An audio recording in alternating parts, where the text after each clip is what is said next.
Okay. So upon the discharge of the CW1, the claimant closed his case, while the defendant opened theirs by calling one witness in the person of Henika Ikie, who and B. Through the said DW1, 9 documents were tendered and admitted in evidence access with B2 to enter on oath. The case of the defendant is that indeed there was a contract agreement between the claimant and the defendant, and the terms were fully disclosed and explained to the claimant before he signed without any form of pressure or deceit. The defendant added that the employment of the claimant was not unlawfully terminated, as it was that there should a contractor not appear for work for 2 consecutive days, the contract is deemed terminated by him. Paid for 13 days in May and 2 days in June, which is computed on the basis of the emolument divided by 22 working days and multiplied by the number of days worked. The defendant averred that the claimant was paid the sum of 67,059,000 as June salary after deducting the pension and tax for the months of May and June, as that of May was not deducted from the salary when it was paid. They added that the deducted pension had also been remitted and paid on the 7th of July 2020, and the 15 days delay in remittance was due to the COVID-19 pandemic, which affected the activities of the defendant. The defendant also posited that what the claimant of his 1 day leave encashment, the sum of 19,225 naira 1520 after June salary was paid. Upon cross-examination, but by virtue of her position, she's aware of what transpired between the claimant and the admin manager. She also paid over 600,000 plus was paid to the claimant, and it was based on the 22 working days. DW1 also posted that 22 working days is not written in explicitly, but it is a standard 7,000 naira for the month of June after deductions of tax and pension. DW1 further admitted that she knows Adexon Consultancy as the agency who recruits for the defendant, and the statement in Exhibit D3 is not the claimant signed, makes no room for query, and that the letter issued to the claimant was titled absence from duty, which means that he breached the contract terms and same led to termination. Upon the discharge of DW1, the defendant closed the case and the matter was adjourned for adoption of final written addresses. On the 15th of June 2021, the defendant filed a final address arising from which the counsel to the defendant, D.A. Jaja Esquire, formulated a loan issue for determination. Whether in light of the pleadings, evidence on record and exhibited documents for his claim. I'll skip reading the arguments of counsel. Reacting to the 6th of July 2021, filed his final address and arising there from counsel to the claimant O.C. Samuel Esquire, formulated 6 issues for determination. I'll also skip reading the arguments of counsel and move approximately. Of all of the foregoing, I've carefully evaluated and understood all the processes filed by the parties in this suit. I have reviewed the testimonies of the witnesses called by both parties, watched their demeanor, and carefully evaluated all the exhibits and tendered and admitted. I've also taken into account the submission of learned counsel to both parties in their respective final written addresses. I arising from totality of issues raised and argued by counsel in the final written addresses for both parties, the sole issue for determining claimant is entitled to the relief sought in view of the facts and the evidence before this court. In resolving the sole issue, I take cognizance of the fact that the first and main relief sought by the claimant is for this court to find and declare that determination of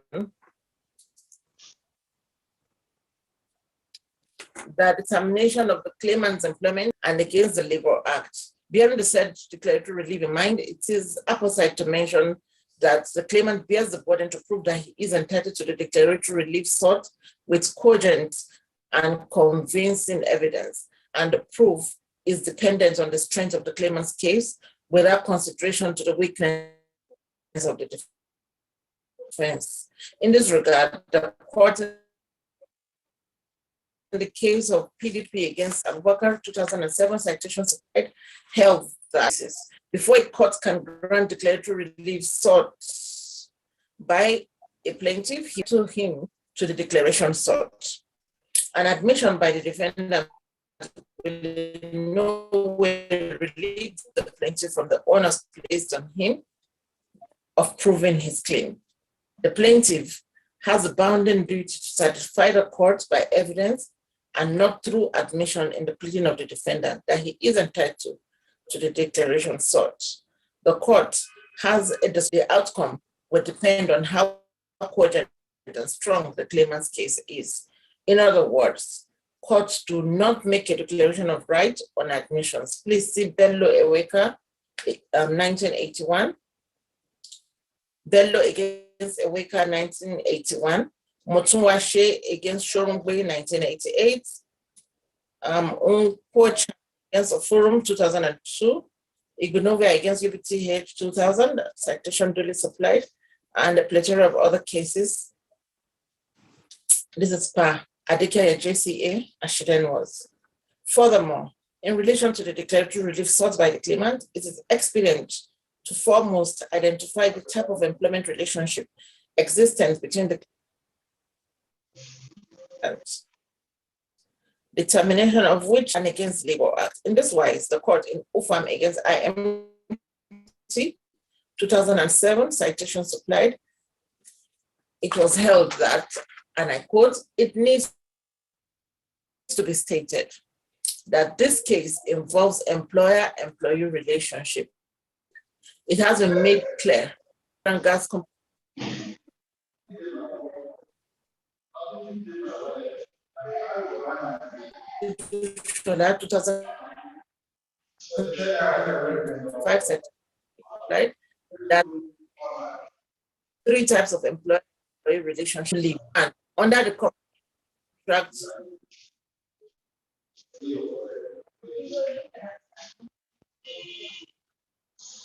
on weeks or months notice or on payments of wages for a week, whatever was agreed between an employer and an employee contract.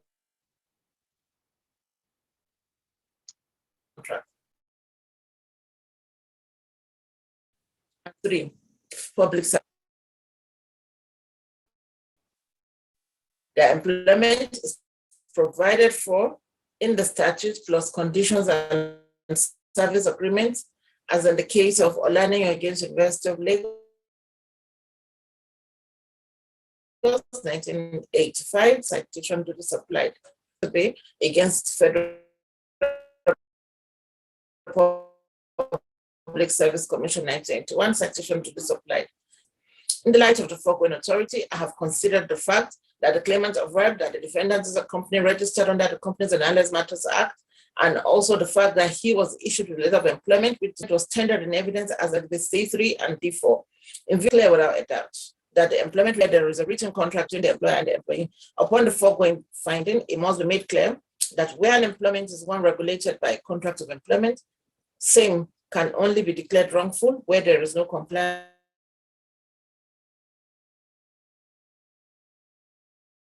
with the terms of the said employment, rather than same being declared null void or illegal. In this regard, the court in the case of SCR Luca 2013 citation flavor and those governed mainly by contract of employment when he held sales and exports. There is no doubt that there is a vast difference between an employment with statutory flavor, in which case the terms of the employment of that staff is governed by the statute and discipline as guaranteed by the statute is bound to be declared null and void. That is illegal dismissal where it occurs, and in such situations have been taken at all. Please see the case of Dr. Taiwo Oloruntoba Oju and other to be supplied. Bangwe against University of Ilorin 1999 also supplied. However, where of the terms of employment and dismissal by the employer, such infraction is merely wrongful and not null and void. The employee can only claim damages for breach of contract and cannot claim arrears of salaries and restatement. Please see the case of Eze against Springbank, 2011 citation duly supplied. The end of quote. This is per Ogun Major JCA as she then was. Having said that, it must be added that the claimant bears the burden of establishing that the termination of his employer to present the contract of employment, which clearly states the terms and also establish how the said terms were breached, in that where an employee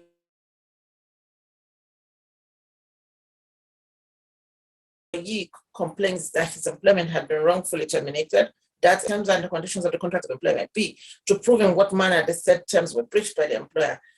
The term of contract of service is the bedrock of any case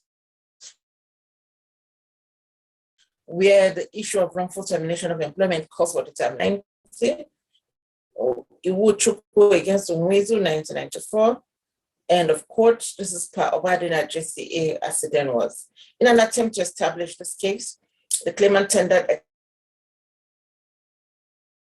explicitly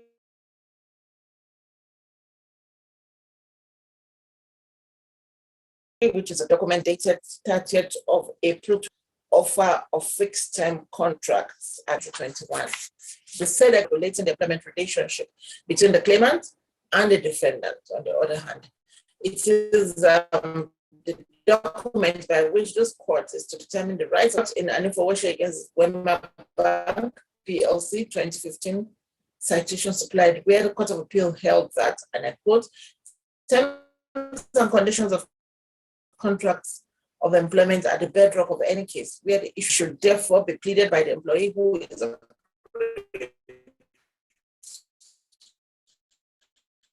the contract is personal to the employee. Please see the case Nigerian Gas Company Limited against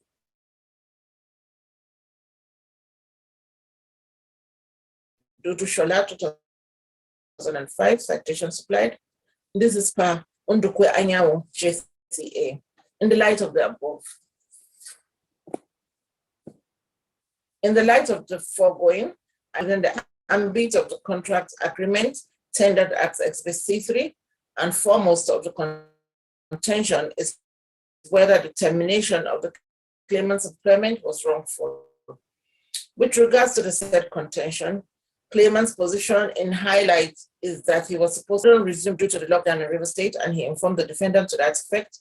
He eventually resumed on the 13th of May 2020, but when his salary was paid for the month of May, instead of 15 days, if the defendant has completed the salary on a 21-day basis. Upon his dissatisfaction, he complained in the month of June and was consequently granted permission to stay off work by the operations manager, Mr. Pascal Friel, pending the return of the general manager to resolve the issue of the shortfall in his salary.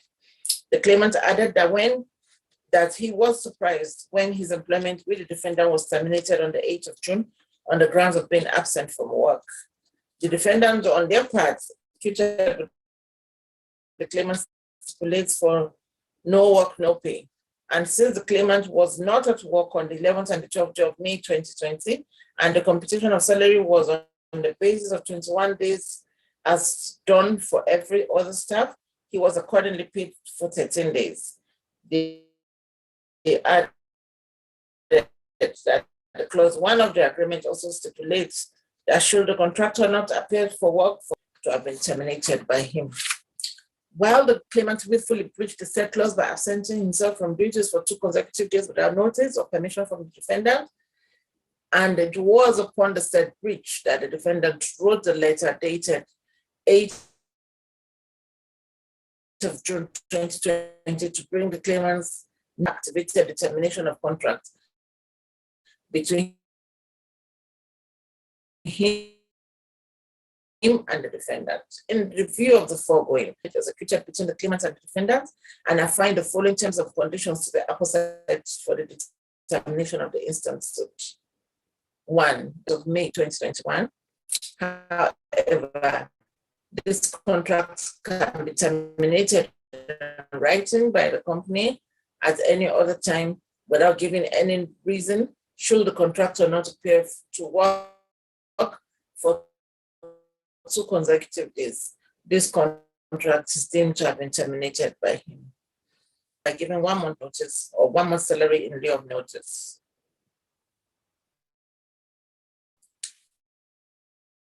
3, shipyard is not liable to pay any other monthly entitlements to the contractor other than those described. Bearing the foregoing terms and conditions in mind, it is ideal at this juncture to state that where the terms of an agreement are clear and unambiguous, this court will not go outside the set terms in favor of either party. In this regard, the court in 2008 citation supplied, the Court of Appeal held that, and I quote, "It is right that where the language of an agreement is clear and unambiguous, the only interpretative jurisdiction of the court is to make pronouncement on the clear and unambiguous agreements and agree with them. The court is not to interfere at all." Please see the case of First Bank against Shogonoga, 2007, citation supplied, end of quote. This by Okoro JCA as it then was. In the light of the foregoing authority, I must state that the claimant is deemed to have known from the onset that what was issued to him as terms of employment and he signed against him as the last page of the agreement provides for the claimant's acceptance and undertaking, which the claimant filled by hand and signed on the 28th of April 2020, with no evidence or proof of duress or undue influence, which establishes the fact that the claimant was pressured into signing the said agreement. By the said agreement, even though it was generally titled as offer of fixed term contract agreement for 1 year ending 10th of May 2021, the term specifically made it unambiguous that the contract may be terminated by either party before the completion of the 1 year term. It was also made clear that the termination of the contract can be triggered by the claimant's absence from work for 2 consecutive days, and that where there is no work, there is no pay. These were the terms that the claimant willingly accepted, and must be restated that the courts do not rewrite the terms of contract for parties or attempt to help seek for what is favorable out of terms. As agreed, the claimant posited that he obtained permission to be absent from work first for the 11th and the 12th, and later in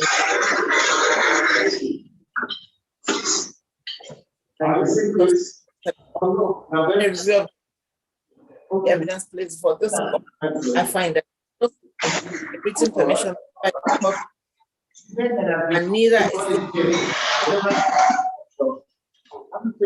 matter of fact. I've seen you that you should. But anyway, I still I will even point give me the You're welcome, sir. Thank you so much. Thank you. So much more space for you guys compared to the yeah.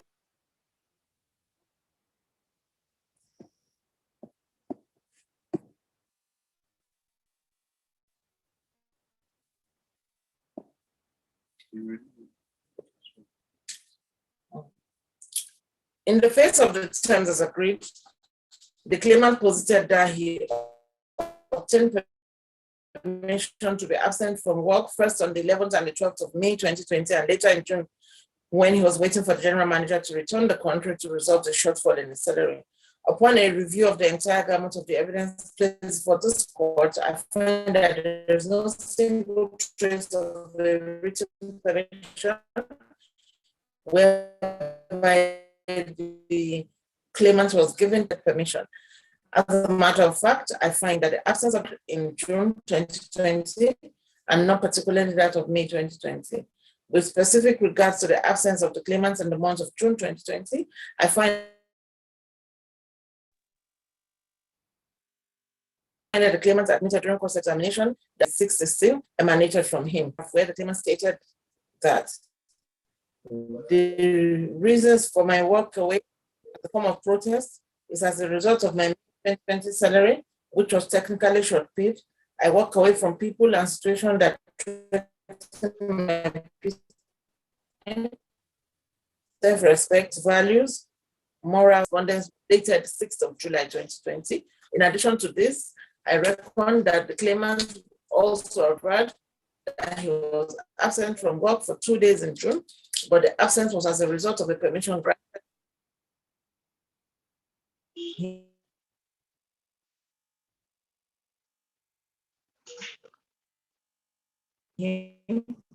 But the said permission, as I earlier noted, is not before this court, while the content that the claimant did not seek for any permission to walk away. I must add to the effect that the claimant was granted permission via Exhibit C12. Upon a review of the said to be an SMS correspondence between the claimant and the finance and administrative manager, I must state that does not in any way suggest the manager of the defendant is claimant to be absent from work either on the 12th of May or that of June 2020.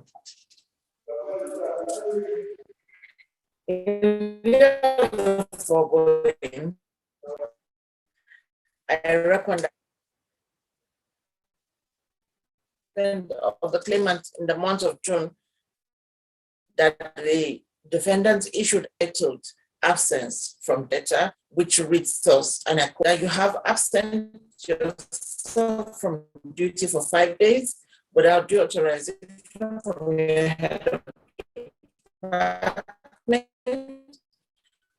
while you're fully aware of the terms and conditions of your contract. It is stated in clause number 1 of for 2 consecutive days nominated by him, end of quote. Since you have not shown up since the 3rd of June, we consider this as a breach of contract, which means the contracts have been terminated by you, and we consider that you are no longer forming part of the company. Yours faithfully, from West Atlantic Shipyard. So in view of the foregoing, I must state that the defendant did no wrong, and the absence is a trigger for paragraph 1 of the terms of the conditions of employment, which states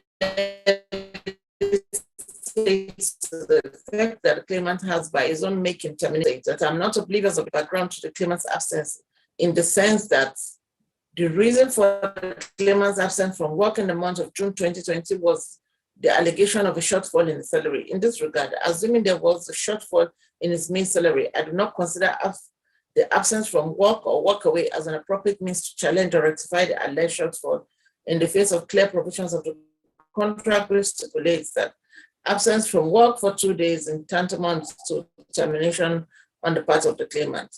This is notwithstanding the fact that paragraph 3 of the contract of employment, which the claimant executed, clearly states that where there is no work, there is no pay. The claimant presented no evidence to support the fact that he worked from home on the 11th and the 12th of May 2020. Upon the consideration of the entire set of facts and evidence before this court, it's established the fact that the defendant was responsible for the termination of his employment, or that the termination of his employment was wrongful. It is upon the foregoing finding that relief sought by the claimant is to be determined. Relief A is for a declaration by this honorable court that the termination of the employment of the claimant of June 2020, which was Mr. Pascal Friel to stay off work for the 2 days he was absent pending the return of the general manager, is illegal, null, void, and against the labor law.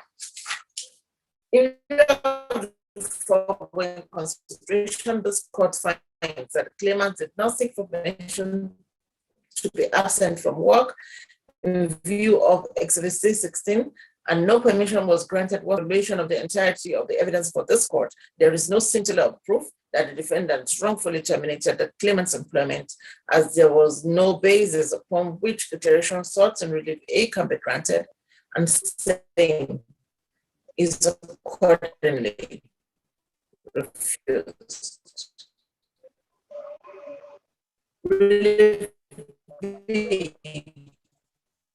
is for an order of this honorable court directing the defendant to withdraw the termination, sign his employment, process of declaratory sought in relief upon his absence from work triggered the effect of determination of his employment. The irresistible conclusion of this court is that the claimant is not entitled to Relief B, and same is accordingly refused. Relief C and D are predicated on the allegation of the claimant that there are shortfalls in his salaries for the months of May and June 2020. The said reliefs are as follows. C, an order of this honorable court in the May 2020 salary 17 kobo, which was not prorated in accordance with clause 8 of the terms of the contract that binds both parties.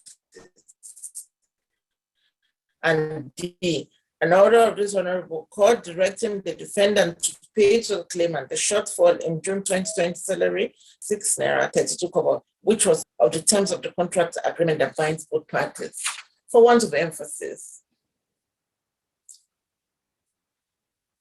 the highlight of the facts relating to the claims are that the claimant posited that while he was granted permission to work from home on the 11th and the 12th of May, the defendant paid his. There was a shortfall as a result of his absence for 11th and the 12th of May, which made the defendant's complete salary for 15 days, 15 work. In addition, the claimant posited that the computation of salary was supposed to be on a 22-day basis, both for May and June, rather than 21-day basis used by the defendant. The claimant's counsel argued that while clause 8 of the Exhibit C3 provides funds of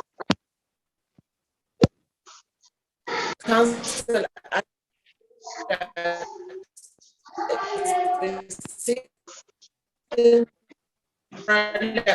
accepted accounting principle, GAAP, to the clause 13 of Exhibit C3. On the part of the defendant, they denied any shortfall by positing that the claimant worked for 13 days in the month 2020. That is with D3 and 2, while the claimant's salary was by emolument divided into 2 by the number of days. And added that there is no way in the agreement where working days in the defendant's company, one day mentioned in the clause 13 number of days the claimant was entitled to annual leave.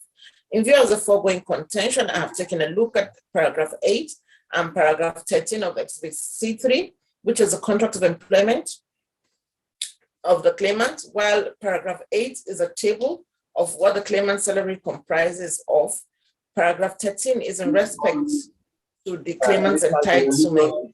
And so people said that those who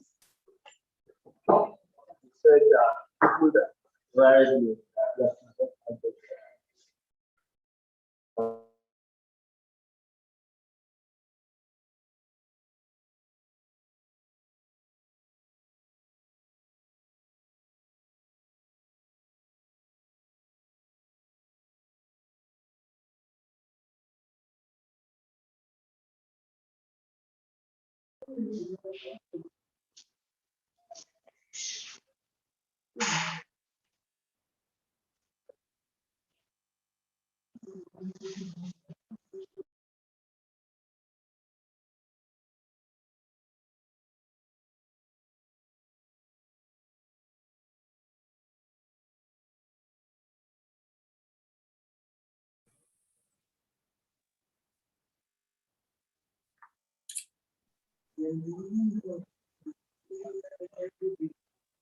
By both parties in relation to the claim for relief C and D, and upon the fact that the claimant did not present any evidence in support of his permission to be absent from work, it is clear that the claimant is precluded from making an issue out of the number of days worked. In other words, this court has resolved that the claimant did not obtain permission to be absent from work on the 11th and the 12th day of May 2020. Hence, the computation of salary for 13 days is valid as done by the defendant, since paragraph 3 of the contract of employment made it abundantly clear that where there is no work, there is no pay. There is also no dispute as to the fact that the defendant worked for 2 days in June. Therefore, the claimant's salary was supposed to be computed for 13 days in May and 2 days in June. Having said that, what is left to be determined is whether the computation of the claimant's daily pay ought to be arrived at by dividing his total emoluments by 21 days or 22 days.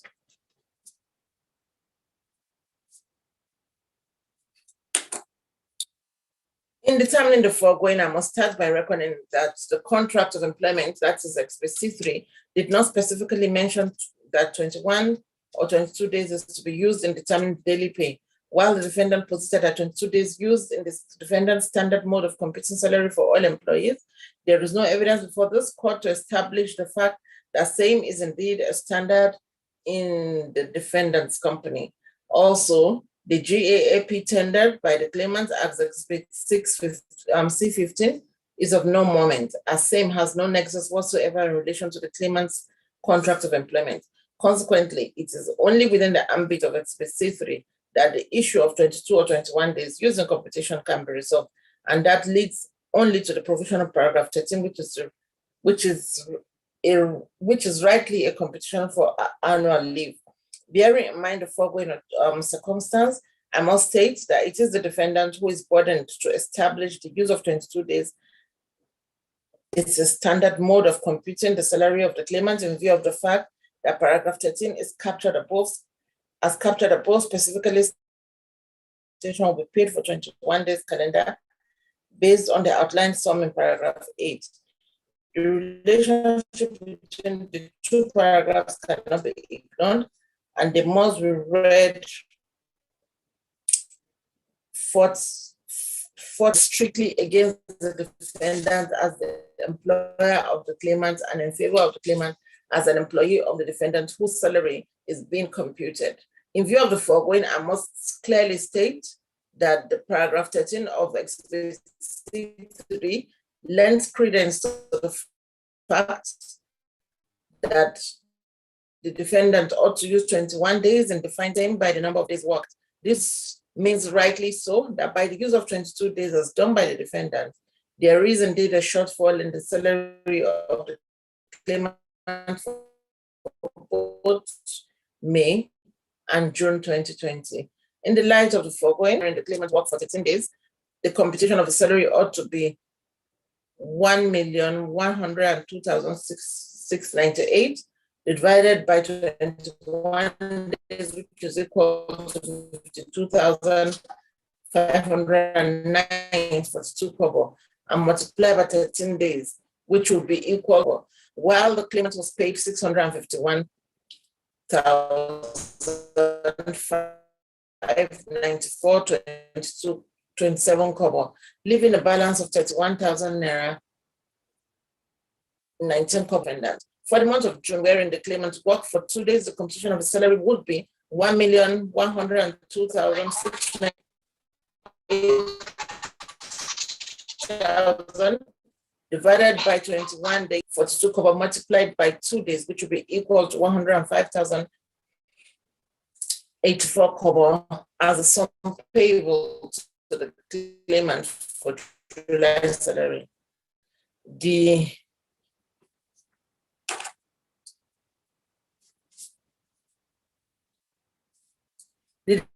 defendant, however, posited that the claimant was paid the sum of 67,250,518 132,518,000 naira, while after the statutory deduction of 65,258 naira, 54 kobo, a consideration of Exhibit C4 shows rightly that the deduction of the while Exhibits D2 and D9 shows clearly that the pension contribution for the claimant, which was not done in the month of May, was eventually deducted from June salary and remitted for the sake of 6 cover, was remitted for June, while the sum of 109,501 naira 29 kobo was remitted for May 2020. In view of the foregoing, the shortfall of the claimant's salary for the month of June will be arrived at by deducting the sum of 65,258 naira 54 kobo as tax and pension contributions from the sum of 105,018 naira 84 kobo computation based on 21 days, which will amount to 39,763 kobo. The sum of 39,000, when added to the sum of 32,272 naira 73 kobo being leave encashment paid in June along with salary, will amount to the sum of 72,032 naira 76 kobo. The defendant was, however, paid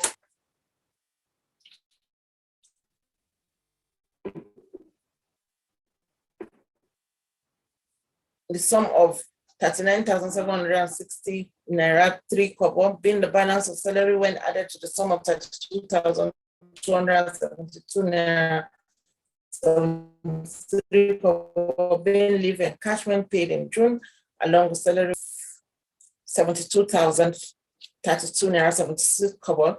The claimant was, however, paid the sum of 67,259 naira 38 kobo, which means there's a shortfall of 4,773 naira 38 kobo for the sum for the 28 naira 19 kobo shortfall for the month of May, and the 4,777 naira shortfall for the month of June 50 kobo, which defendant is obligated to pay to the claimant. Consequent upon the foregoing finding, relief C and D are granted to the effect that this court makes an order directing the defendant to pay to the claimant the sum of 35,000 naira 50 kobo, being shortfall in the computation of the salaries for the month of May and June 2020. Relief E is for an order of this honorable court directing the defendant to pay to the claimant all his entitlement, include financial emoluments and benefit due to him during the dependence of the contract as stated in the claimant's support of any other entitlement of financial by the defendant. The fulcrum of this case before this court is for shortfall in salaries and claim for wrongful termination, both of which have been clearly addressed and resolved. And in the absence of any other evidence or facts in relation to the claim made in relief E, I must state that there is absolutely no basis for the consideration or grant of the said relief. Relief F is for the sum of 20 million naira only, representing general damages arising from the hardship caused to the claimant for unlawfully terminating his appointment by the defendant. The said relief F is predicated on whether or not the defendant wrongfully terminated the claimant's employment.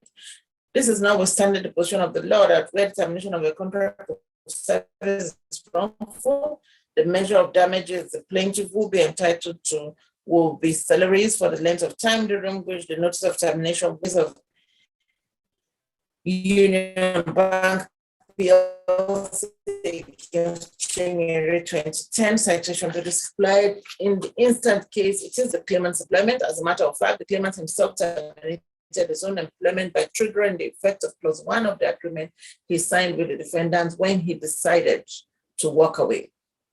Consequent upon the foregoing, the claimant is not entitled to general damages and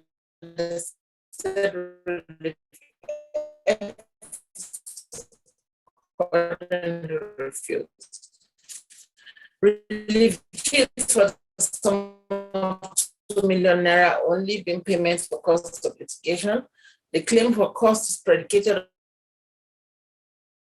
on the averment made by the court to the effect that rights in court due to the wrongful termination of his employment by 25th of August 2020, the said invoice was tendered at a bill of charges. For the attention of the claimant, it bears this also provides an of one victory. Counsel to the defendant contended that the claim is without more does not satisfy the requirement of the law, and the claimant must establish by evidence that the money was paid to the law firm of Arulu and Co. Counsel to the claimant responded to the effect that the claimant can recover costs expended on litigation, and that it was not in dispute that the claimant paid the solicitor's fees in the sum of 2 million naira, while it is inconsequential that the money was paid into the law firm. In view of the foregoing, it is foremost ideal to reckon that in the court, although such discretion is to be exercised judicially and judiciously, for the avoidance of doubt, however, the Supreme Court held that, and I quote, the award of costs is entirely at the discretion of the court. Costs follow events in litigation. There are essential reasons which it should be the court must act to direct and convincing reasons. Please see the case of Aina Igunam against Osaka, 1993. And of course, this is Parrot's Viva JSC accident was. During the foregoing authority, mind must foremost states that the bill of charges tendered by the claimant as of 2 million naira by the claimant to the firm of GT Arule and Co. through the account of Victoria Toparity. The said bill of charges is not a receipt evidence and payment, neither is it a statement of account showing the movement of money from one person to another. Counsel to the claimant is misconceived in positing that the payment of the sum of 2 million naira by the claimant as professional fee was not in dispute in the face of the defendant's denial of the entirety of the relief sought by the claimant. In 2 million naira being a sum certain as strict proof. Beggar Nigerian PLC and another against Ugo 2015 citation supplied. That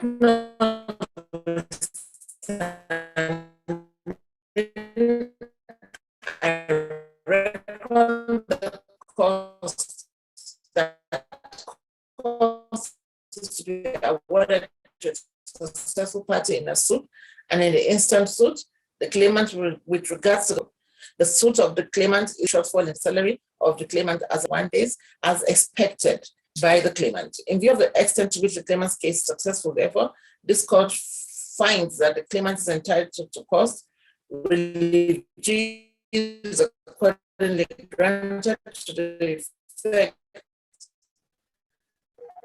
that the court makes an order directing the jurisdiction. Upon the issue formulated for the this is resolved partly in favor of the claimant, and is only entitled to relief C, D, and G in the extent to which they have been granted, based on the facts and the evidence before the court. In the final analysis, the case of the claimant is meritorious only to the extent to which said relief C, D, and G have been granted, or the relief sought by the claimant lacks merit and they are accordingly dismissed. Judgment is entered accordingly.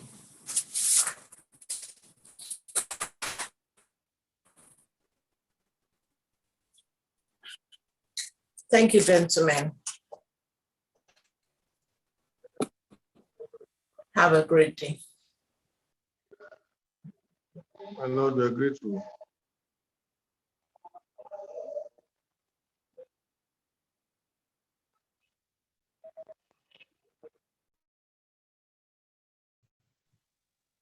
Thank you, my Lord. Thank you, my Lord. My Lord, we are grateful, my Lord.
Hello, Council. Hello, good afternoon, Council. Please, can you unmute yourself? So I'll be sure you can hear me. Hello? Okay. Yeah, Mr. Jeja, Yes. you can hear me now. Yes, I can hear you.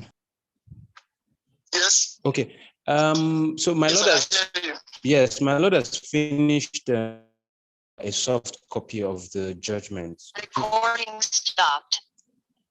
So you would send an application for an electronic copy of the judgment, which can be sent to your email. You know, in view of the fact that you probably won't have heard everything that was read in the judgment.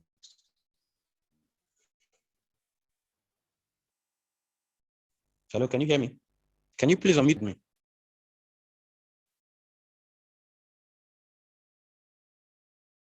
Hello? Hello?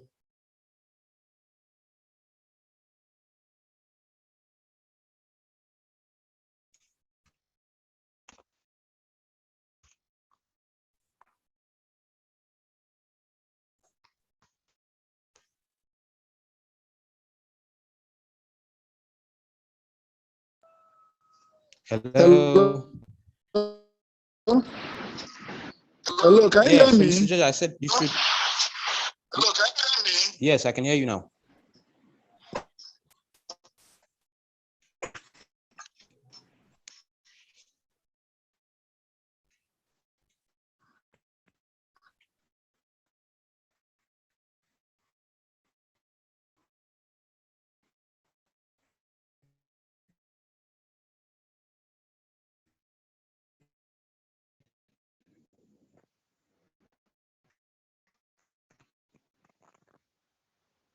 Okay, the application will be by email.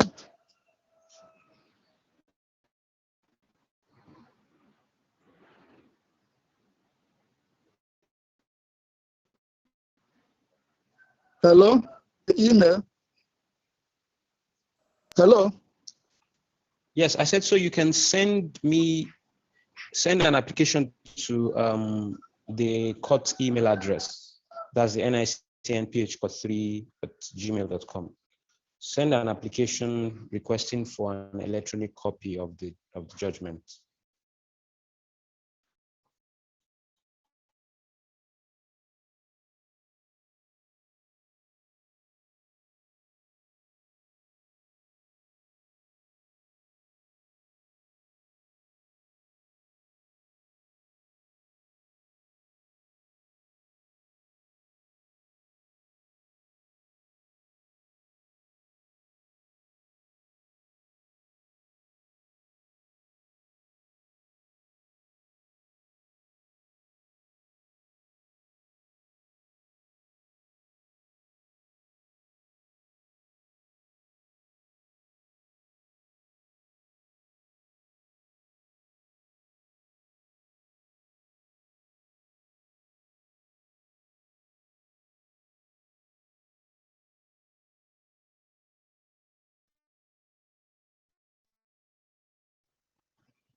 I'm saying,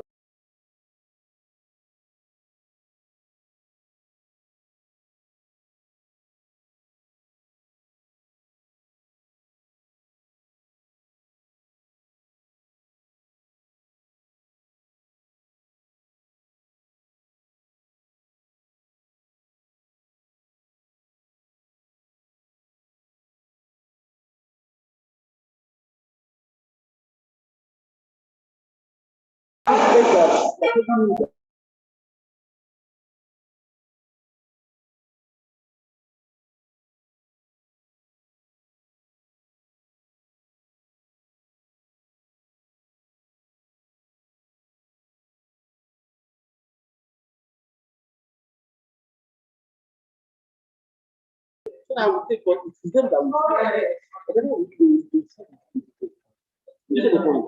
You take a look at somebody is saying sure that you that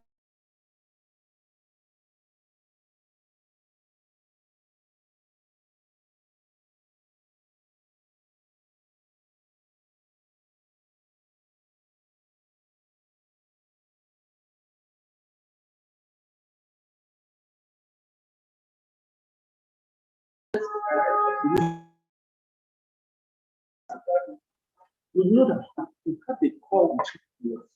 Let's not just come and bring the tell us that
Yes, let's just go now.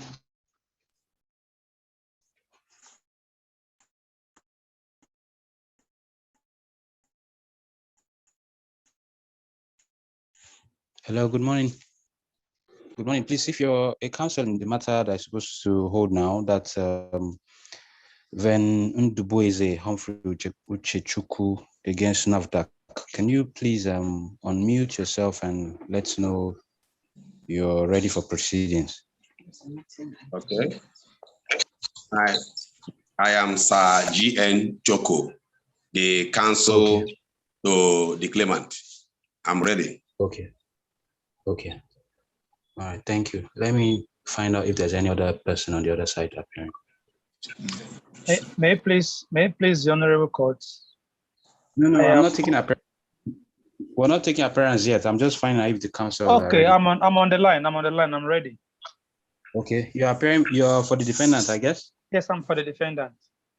All right. Okay. So thank you. Just a few minutes, or seconds rather.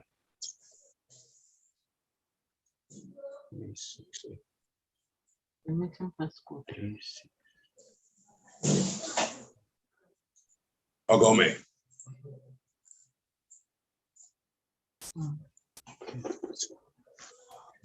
Yeah.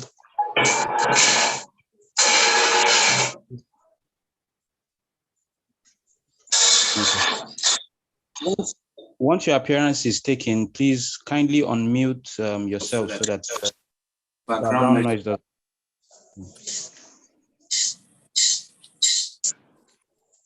In the national Nigeria, before his line of Bashir, suit number PH 147/2019 between Benin, Humphrey Uchechukwu and National Agency of Drug and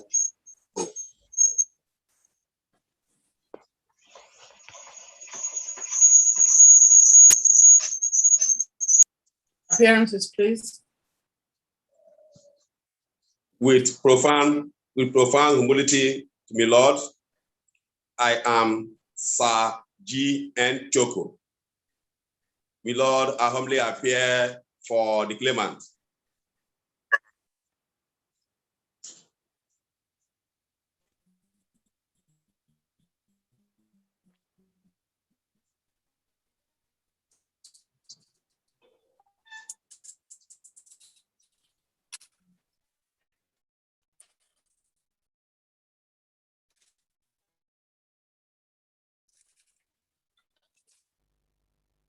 Is the claimant in court?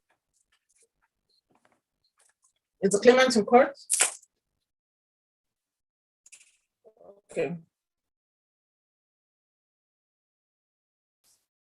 Now what about the defendants?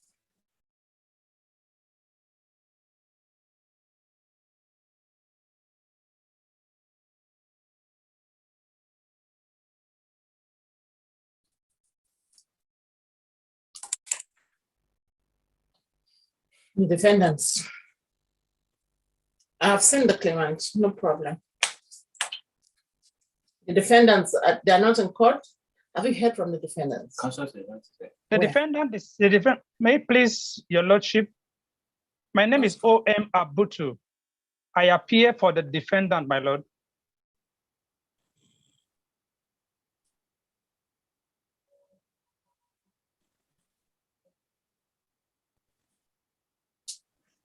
All right. Do you have any representative of the defendant? None. Okay. Here's the judgment of the court. This suit was commenced by way of a general form of complaint, which was filed on the 29th day of November, 2019, along with a statement of facts, list of witnesses, witness statements on oath, list of documents, and copies of the listed documents to be relied upon at the trial. Arising from the complaint and the statement of facts, the claimant's claims against the defendants as follows. I'll skip reading out the claims. And reacting to the foregoing claims, the defendant filed a conditional memorandum of appearance on the 16th day of March 2020, along with a statement of defense, which was accompanied by a list of witnesses, witness statements on oath, list of documents, and copies of the said documents to be relied upon at the trial. The claimant reacted to the statement of defense by filing on the 18th day of February 2021 a reply to the defendant's statement of defense. The said reply was accompanied by a list of additional documents to be relied on commencement of trial. The defendants on the 16th day of March 2020 also filed a notice of preliminary objection, which was brought pursuant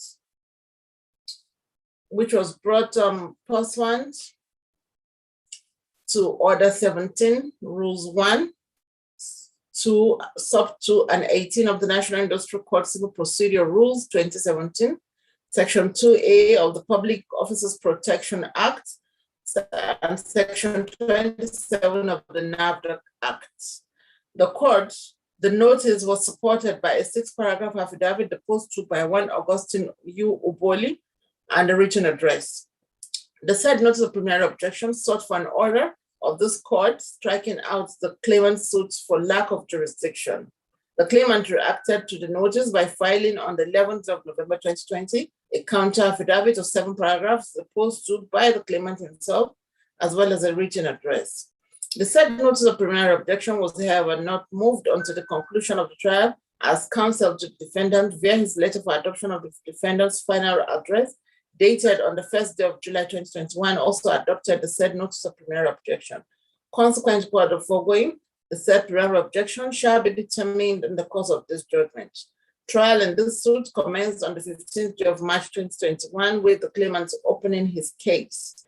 The claimant was himself called as the sole witness in support of his case as CW1, and he adopted his witness statement on oath, which was marked as C1.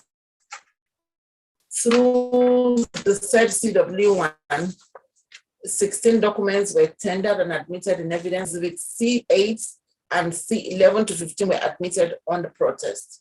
Arising from the amended statement of fact and witness statement on oath, the case of the claimant is that he is a pioneer employee of the defendant since 1994, while his appointment with the defendant was confirmed by the defendant with effect from 3rd of October 1991. The claimant posited that he was transferred to Port Harcourt Zonal Office of the defendant, and he reported to work on the 28th of April 2008. And while on duty, he was sent with another staff of the defendant to lead the delegation for a condolence visit to the wife of a staff of the defendant who was murdered at Omahia.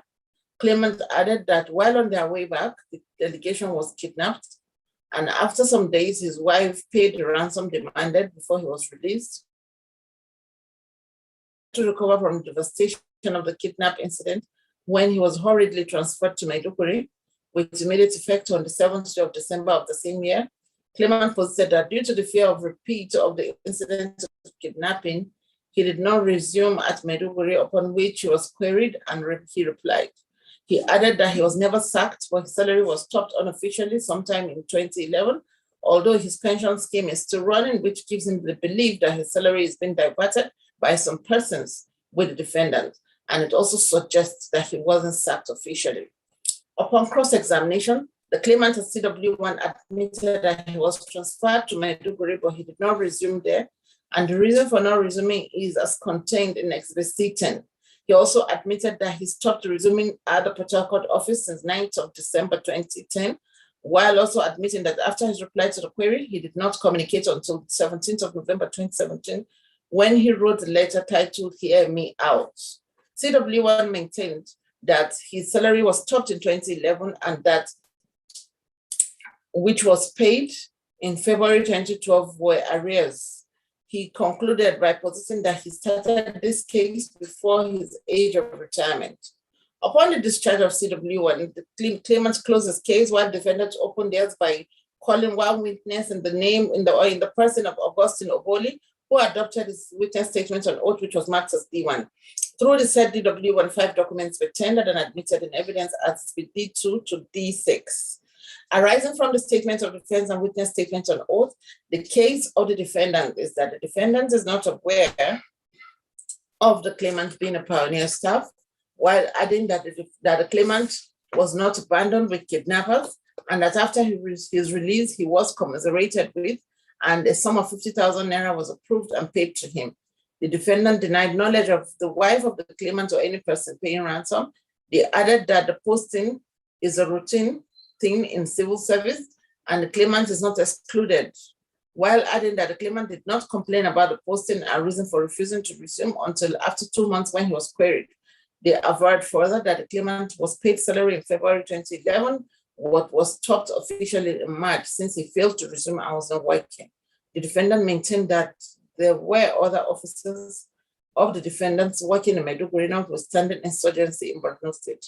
The defendant also posited that sometime in 2011, he migrated to IPPS and was no longer responsible for staff salary, but the claimant registered as a staff under the system after claiming to have reported at Maiduguri, and that was why he was paid January and February 2012.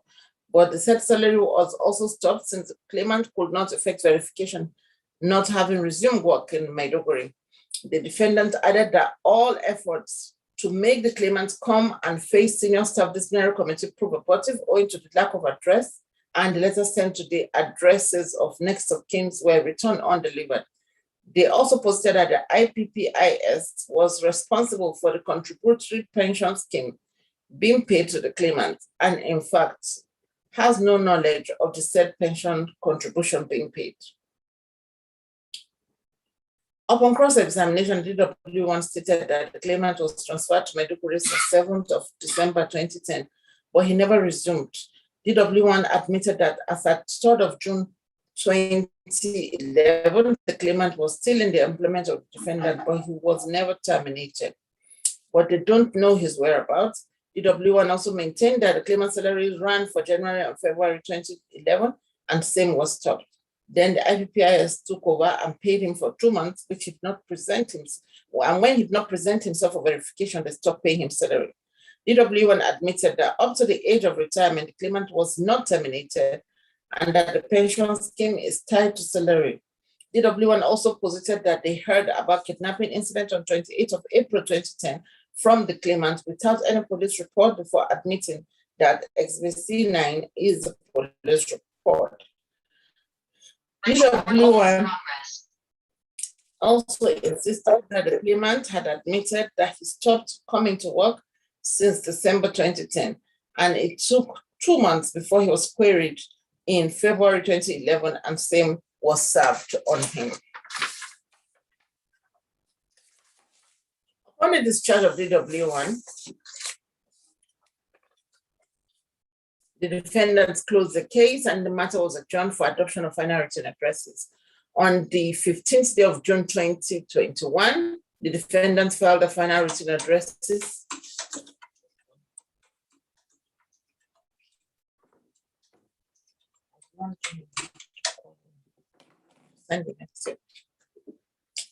Upon the discharge of DW1, the defendants closed the case and the matter was adjourned for adoption of final written addresses on the 15th day of June 2021. The defendants filed their final written addresses arising from which counsel to the defendant, O.M. Abutu Esquire, formulated 2 issues for determination. I'll skip reading the arguments of counsel and move to the cross of the matter. Reaction to the address of the defendants, the claimants filed his own final written address on the 8th day of July 2021, and arising therefrom, counsel to the claimant G.N. Choko Esquire adopted 2 issues formulated by the defendants for determination of this suit. I will also skip reading out the arguments of counsel, and we'll move to the cross of the matter now. In view of all of the foregoing, I have carefully evaluated and understood all the processes filed by the parties in this suit. I have reviewed the testimonies of the witnesses called by both parties, watched their demeanor, and carefully evaluated the exhibits tendered and admitted. I've also taken into account the submission of learned counsel to both parties in their respective final written addresses. Arising from the totality of the issues raised and argued by counsel in the final written addresses for both parties, the sole issue for determination by this court is whether or not the claimant is entitled to the relief sought in view of the fact issue, I shall take a turn to address the preliminary objection filed by the defendant, wherefrom the defendant challenged jurisdiction of this court to entertain this suit. It is not in doubt that the issue of jurisdiction can be raised at any time, as the Supreme Court duly held in the case of Ngeri and another against Okuru Ket and orders 2014 citation supplied where the Court of Appeal, where the Supreme Court held to the effect that, and I quote, "Efflution of time or estogal cannot affect the right of a party to raise the issue of jurisdiction, as judgment delivered without jurisdiction is and remain for all times and purposes a nullity."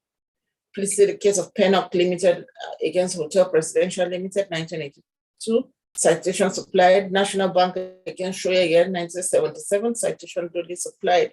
End of quote. This part on Buta JSC of blessed memory.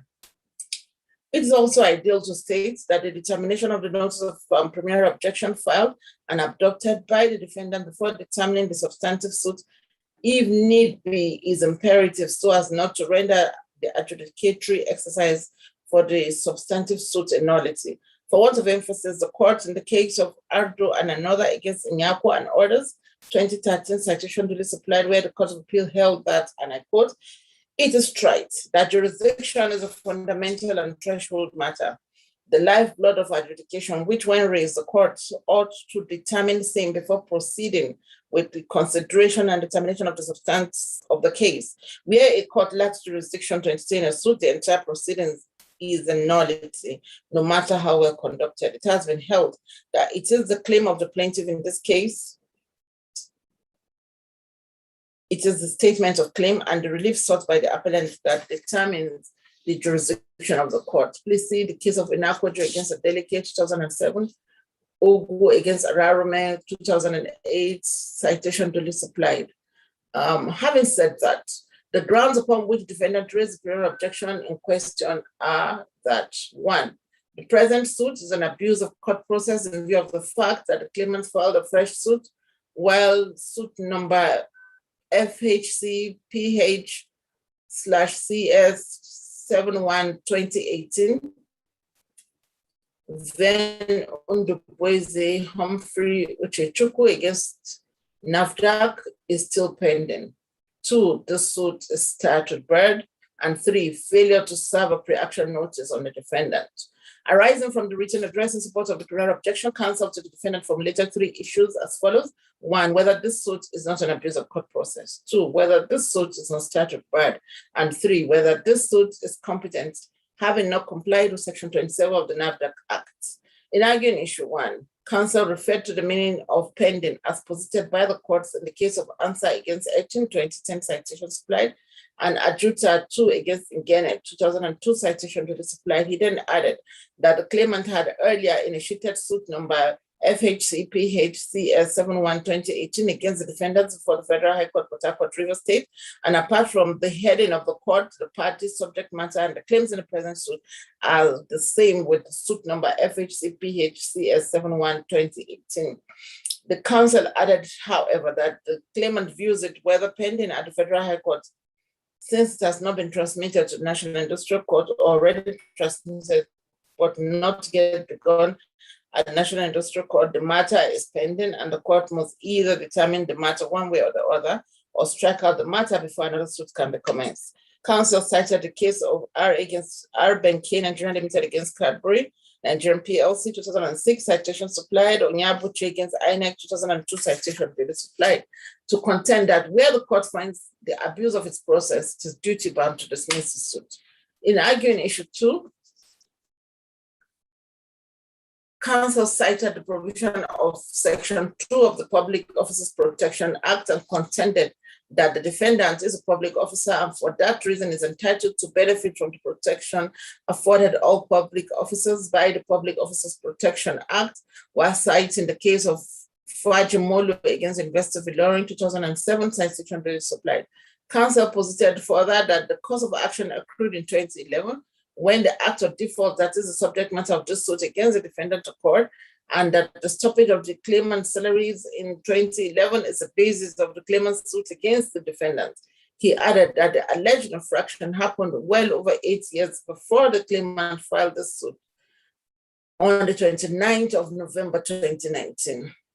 Council cited the cases of CFAX Nigerian Limited against MIG4 Nigerian Limited 2016 citation duly supplied, and Yari against NCW and IC 2013 citation duly supplied. Council submitted that the time interval between when the cause of action accrued 2011 and the date the suit was commenced 29th of November 2019 renders the plaintiff's suit statute barred.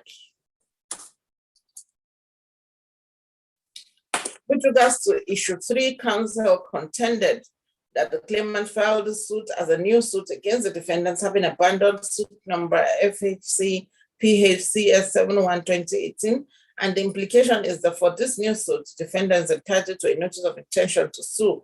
He added that by virtue of Section 27, sub 1 of the NAVDAC Act, the claimant is required to give a 30 days notice of intention to commence a suit to be served on the defendant before any suit can be commenced, and the failure of the claimant to give the statutory notice is fatal to his case.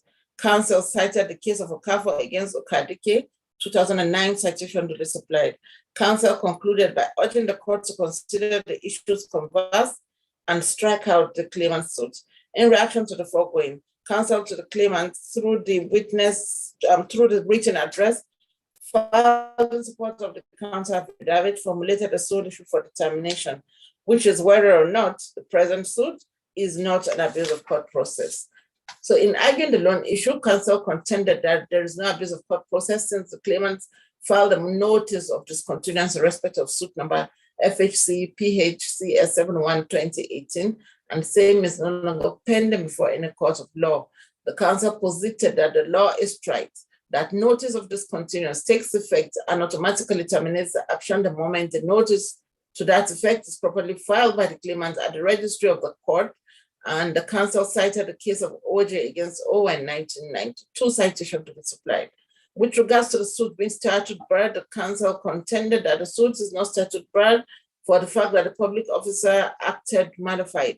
The counsel added that the act complained about is a continuous one, as the defendant is currently not paying the claimant's salary while his contributory pension is running. Counsel cited the case of Attorney General Rivers State against Attorney General Bayelsa State 2013 citation supplied to contend that where the injury or damage complained of is continuous, the protection granted by Section 2 sub A of the Public Officers Protection Act will not avail the defendant. With regards to the issuance of no pre-action notice, counsel posited that the letter of the claimant's counsel dated 28th of January 2018 and served on the defendant is a no pre-action notice, and same is not only for the discontinued suit, but also for all suits arising from the issues raised in the said letter. Counsel posited that gone are the days of technicalities and cited the case of Buhari and orders against Chief Obasanjo and orders 2003 citation supplied. Counsel concluded by urging the court to do substantial justice. In view of all of the foregoing, I have taken due consideration of the grounds upon which the defendant predicated the primary objection and the arguments of both counsel in relation to the said grounds. I've also taken into account the facts deposed in both affidavits in support and opposition of the plenary objection, and arising from the issues raised and argued via the written addresses, I find that the sole issue for determination of plenary objection is whether or not this court lacks the requisite jurisdiction to entertain due suit due to any of the grounds raised by the defendants. In resolving the said issue, I find it apposite to take on the grounds as serially numbered by the defendant on the face of the notice of plenary objection. Ground 1 is that the present suit is an abuse of court process in view of the fact that the claimant filed a fresh suit while suit number FHC PHCS 71-2018 is still pending. Bearing in mind the arguments preferred by counsel to both parties with respect to whether the instant suit is an abuse of court process, I reckon with the case of Arbenke Nigerian Limited against Cadbury Nigerian Limited 2012 citation supplied, where the Supreme Court held that, and I quote, in Saraki against Kotoye 1992, this court on abuse of court process held that the employment of judicial process is only regarded generally as an abuse when a party improperly uses the issue of judicial process to the irritation and annoyance of his opponent, and the efficient and effective administration of justice. This will arise in instituting a multiplicity of action on the same subject matter against the same opponent on the same issue, end of quote. Please see the case of Okoro Dudu against Okoro Madu. 1977 citation supplied.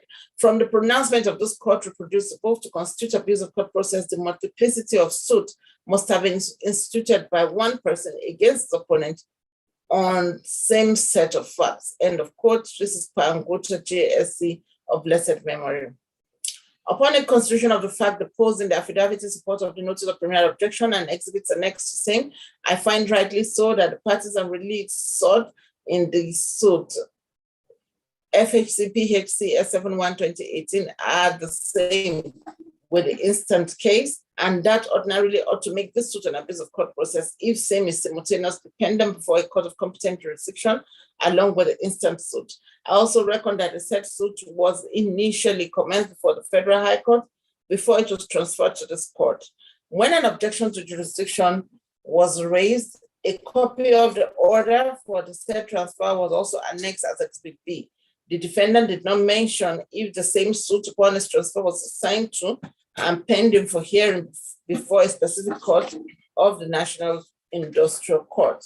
That notwithstanding, the claimant, in response, annexed a copy of notice of withdrawal of the said suit, FHC PHCS 71 2018.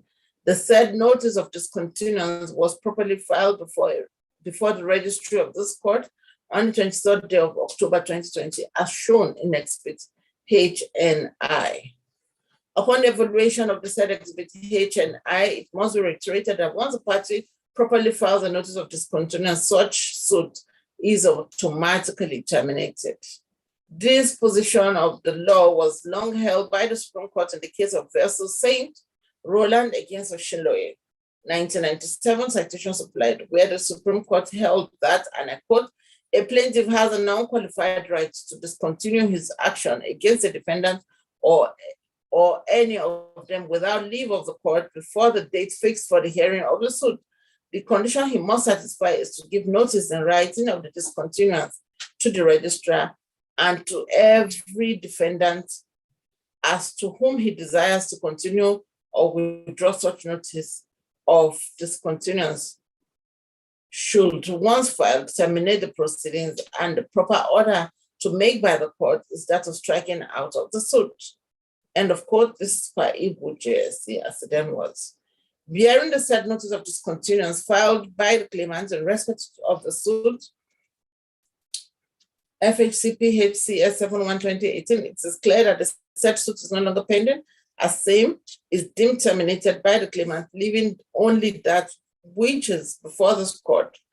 Although I'm not oblivious of the peculiar provisions of the rules of this court with regards to discontinuation of a suit under Order 61, nevertheless, the notice of discontinuance filed by the claimant must substantively be taken into effect in terminating the transferred suit, especially as the defendant did not state whether the same is before a specific court who has refused or rejected the notice.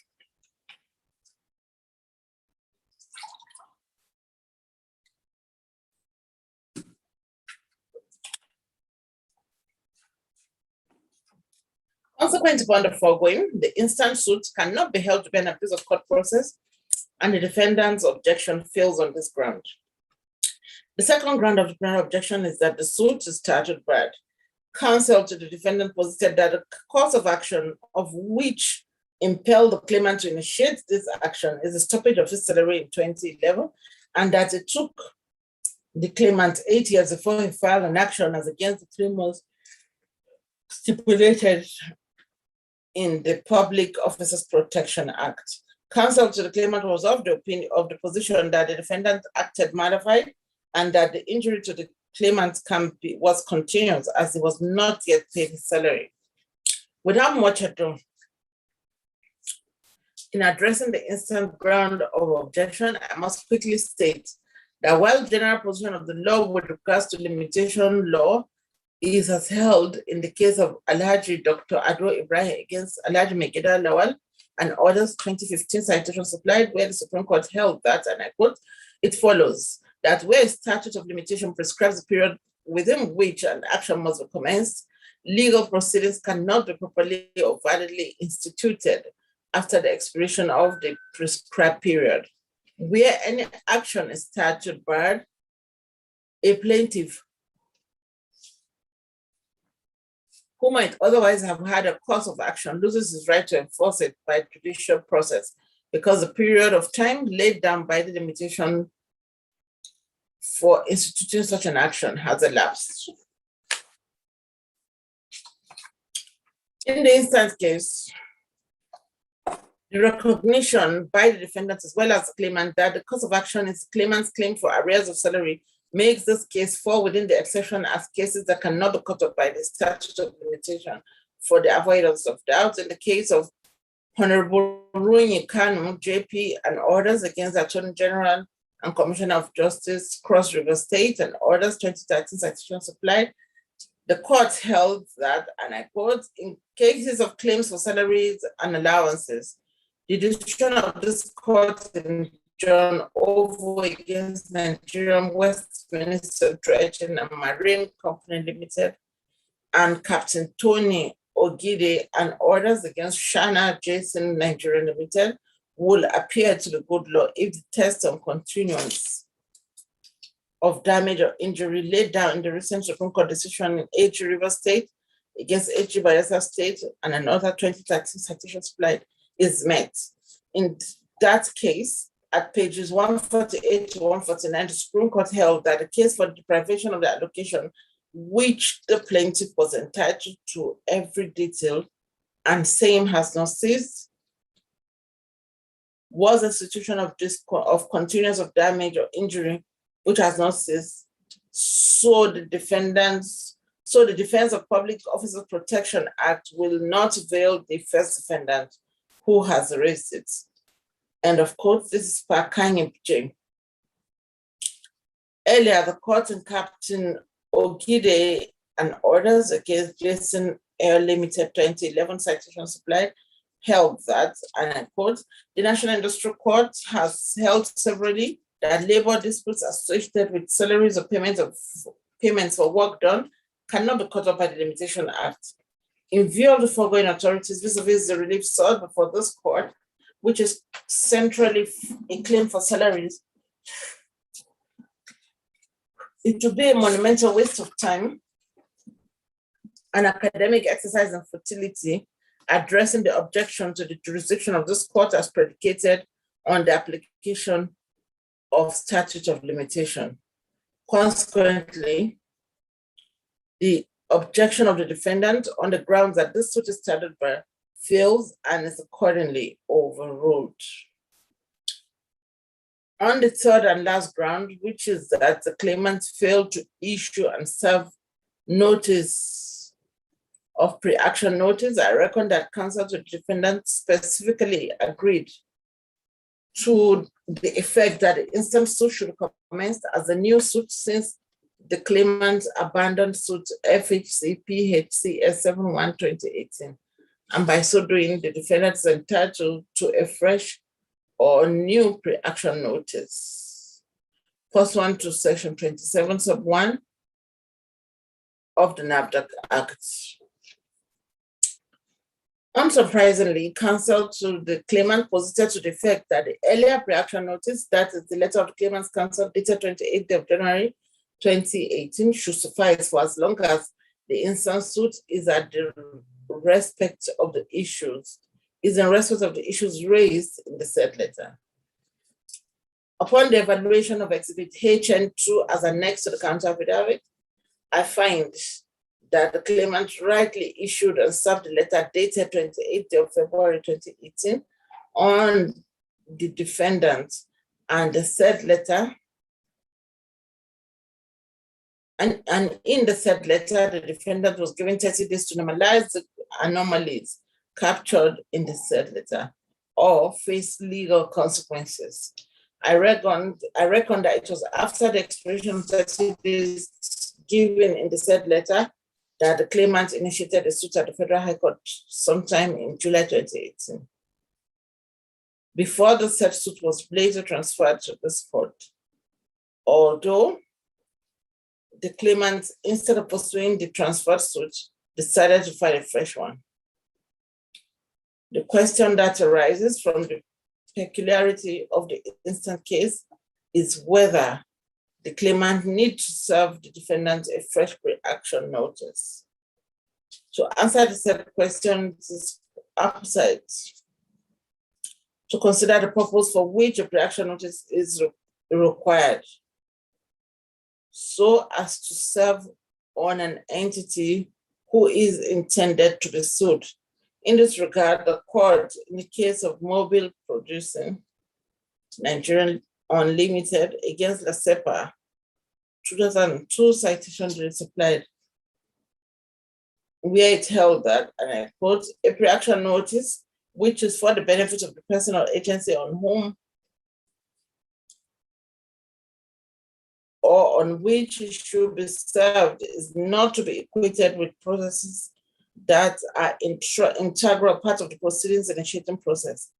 As have been said in a number of authorities, the purpose is to enable that person or agency to decide on what to do in the matter, to investigate, navigate, or reach a compromise, or have another hard look at the matter in relation to the issues and decide whether it is more expedient to submit to jurisdiction and have a pronouncement on the issues in controversy.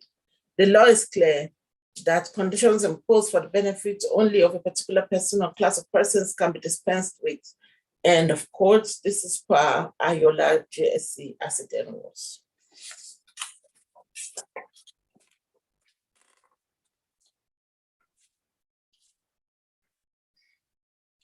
Bearing in mind the foregoing, I must reiterate that the defendant had earlier been notified by the claimant through his lawyer since February 18 to the effect that if the anomalies reckoned by the parties are not normalized within 30 days, there shall be legal consequences against that defendant, considering the facts.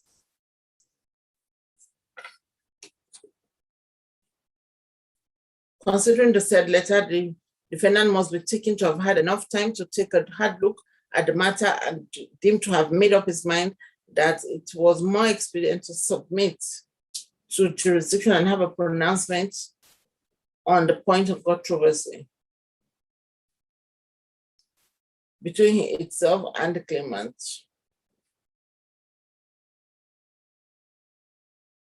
And the result of that decision started to manifest with the suit.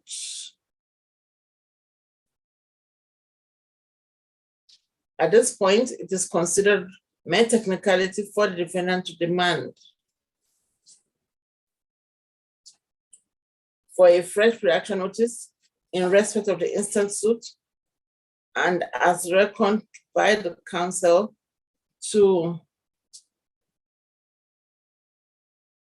the claimant.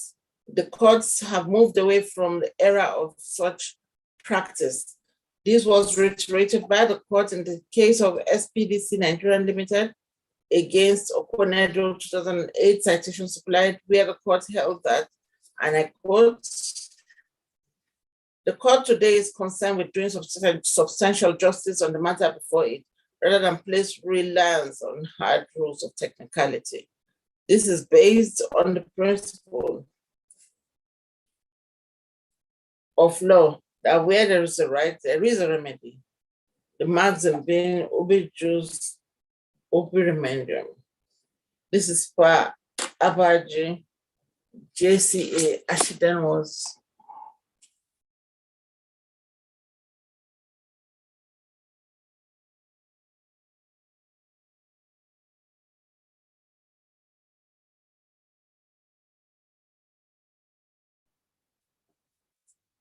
In the light of the foregoing, the primary objection of the defendant also fails on this ground, as same is accordingly discontinuous. Having addressed all the grounds upon which the defendant predicated the primary objection, which challenge the jurisdiction of this court, it is safe to hold that the sole issue formulated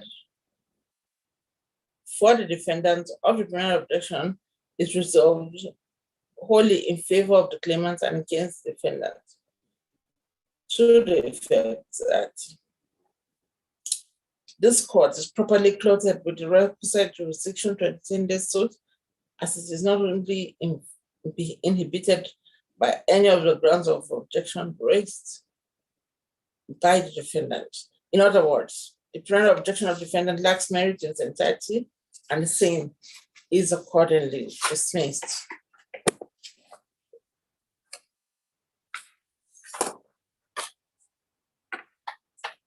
I then turn to the substantive suit before addressing the sole issue formulated for determination of same. I find it expedient to address the status of the exhibits admitted under protest. In this regard, counsel to the defendant objected to the admissibility of exhibits C8 and C11 to 15. With regards to exhibit C8, counsel contended that exhibit C8, 13, 14, and 15 are public documents which require certification, while exhibit C11 and C12 are entries in a banker's book, and the claimant is not competent to tender them. In reaction, counsel to the claimant's counsel. In reaction, counsel to the claimant posited that CW1 had laid the necessary foundation and documents in question are relevant and crucial to the suit.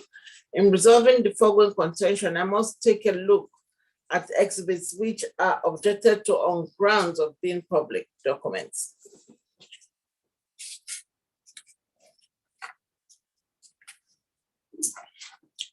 Exhibit C8 is a copy of the report dated 13th day of May 2010, addressed to the DG NAFDAC, signed by Undoboise HU, CRO in bracket.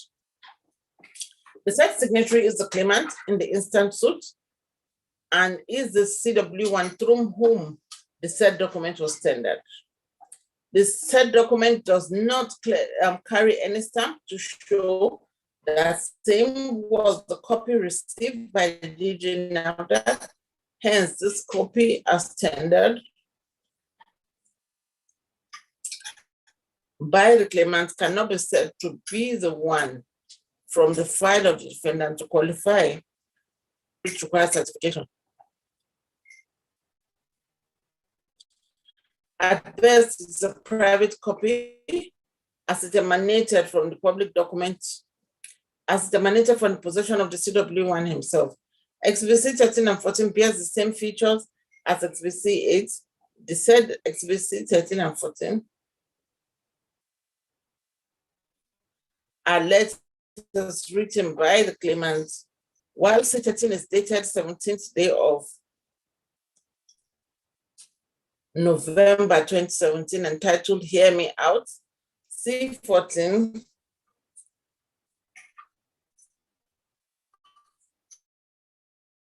is dated 10th day of Hear Me Out, a reminder.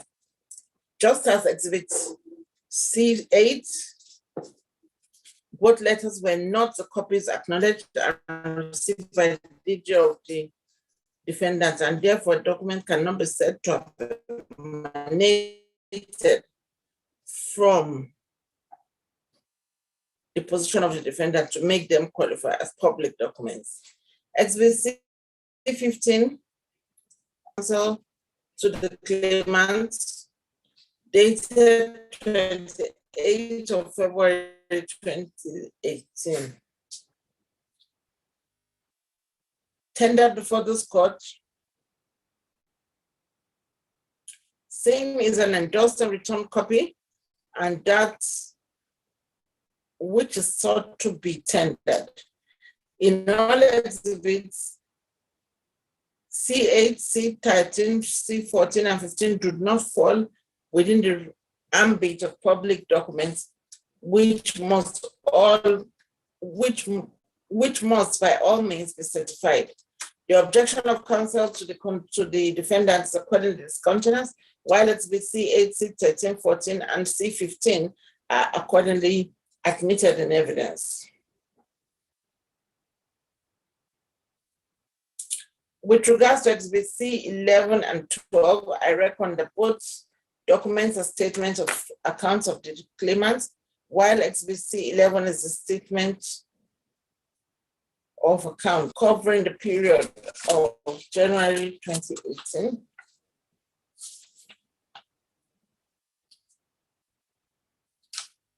January 2010 to 26 February 2018. I find that the said document is signed on every page with stamp of the issuing bank and same having been duly issued regards to Exhibit C12, which is the claimant's IBTC RSA fund statement for the period of January 20. The said statement reads at the base that it is a computer-generated statement, and if issued without any alteration, requires no signature. The said statement bears no alteration whatsoever, and in the face of regularity of the said document, it can be tendered by the claimant as a document issued to him by the bank. Counsel to defendant lacks merit and same is accordingly discountenanced, while Exhibit C 11 and C12 are accordingly admitted in evidence. Having addressed the status of the exhibits, I now turn to the sole issue for determination of this suit, which is whether or not the claimant is entitled to the relief sought in view of the facts and evidence for this court. In resolving the sole issue, it is paramount for the parties to be abreast to the position of the law, in that he who asserts a claim must prove same by cogent. The court in INA against additional 2007 citation supplied held that, and I quote, it is strike law that he who asserts or claims a relief must prove it by credible, admissible evidence and judgment for and grant of such claims must be based on legal evidence of the highest probative value and weight. End of quote. Please see the case of AG Oyo State against Mrs. Michelia at JCA. Bearing the above in mind, I reckon that where the claimant satisfied the requirements of proof, the burden can then shift onto the defendant to discharge the assertion made in defense of the suit. This is the position of the law as stated in the case of Zen Bank PLC, again, where the court held that in civil cases, although the burden of proof is not static,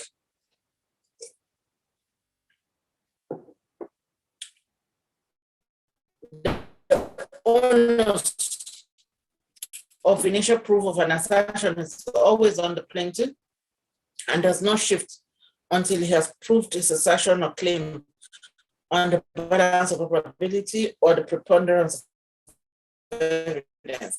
It is only after the satisfactory proof that the burden of proof will then shift the parties. Where a party fails, his opponent bears no burden to prove any facts, and his case will be dismissed for failure of proof. Please see the case of Ebong against Omobari, 1982 citation supplied, Ebong against AK 2002 citation supplied. End of quote. This paragraph by JCA as it then was, in an attempt to discharge the burden of proof.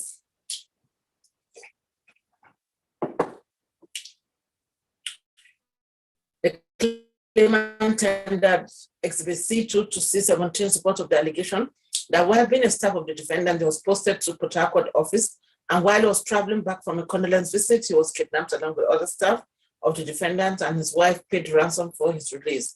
The crux of this suit, however, is the allegation that the defendant stopped the payment of salary sometime in 2011. This was following his posting to Maiduguri office of the defendant, which refused to resume work owing to the fact that he was yet to recover from the kidnapping incident he experienced.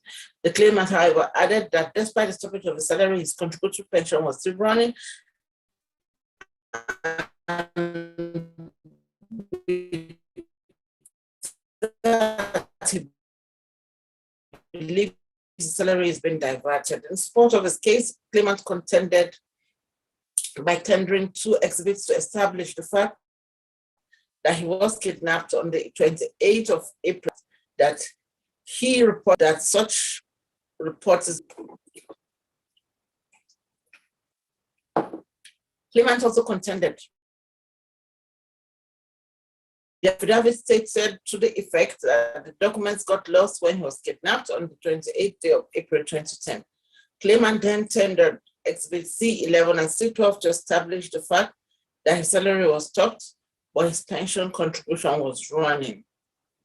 Exhibit C11 is a statement of account of the claimant with UBA, while Exhibit C12 is the RSA account of the claimant with SIBTC. Bearing the foregoing evidence in mind, I must say that there isn't much of a controversy with regards to the case of kidnapping, as the defendant admitted via paragraph 7 of the statement of defense to the fact that they were delighted with the news of the release of the claimant, and the management commiserated with the claimant, and the sum of 50,000 naira was paid to him. The major contention before this court is that the claimant was posted to work on at Maiduguri office of the defendant, and when he refused to resume, the defendant stopped salary. The said Exhibit C11 showed that the claimant received salary from the defendant on the 2nd day of February 2011 in the sum of 9 naira 71 salary payments within the year 2011. Until the 7th of February 2012.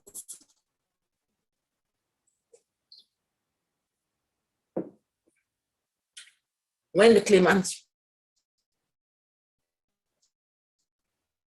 was paid salary for the month of January 2012, in the sum of 229,749 naira 44 kobo, and then on the 28th sum of 234,749 naira 44 kobo. SBC 12 to the RSA account of the claimant from May 20 is apposite to at this juncture consider the defense of the defendant, and in doing so, I reckon that the defendant admitted stopping the claimant's salary for the month of March 2011.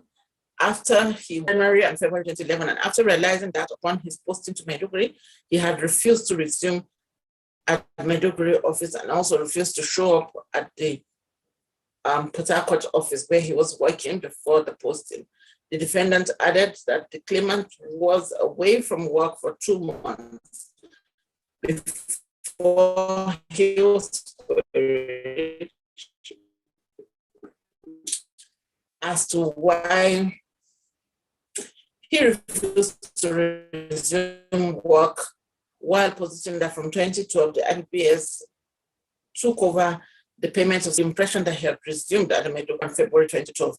Before that was also stopped when the claimant could not do verification since he didn't resume at the Maiduguri office, and with regards to the continuous running of his pension, the defendant posited that they were not in position to explain the transaction between the claimant and his pension fund administrators. The defendant supported the position